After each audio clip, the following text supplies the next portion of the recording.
Hey everyone, and welcome to this video on how to use Google Maps.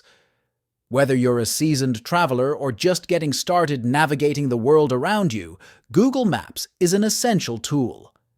In this video, we'll walk you through the basics of using Google Maps on your phone or computer. Open the Google Maps app or go to maps.google.com on your browser. The map will display your current location.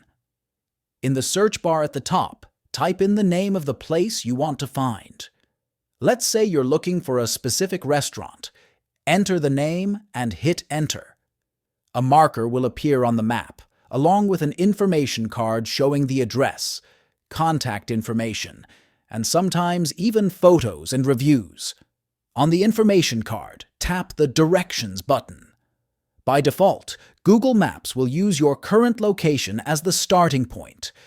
If you're not starting from your current location, tap Enter Starting Point and enter your address or drop a PIN. Choose your preferred mode of transportation: driving, biking, walking, or even public transit. Google Maps will display the route with estimated travel time and distance. And there you have it.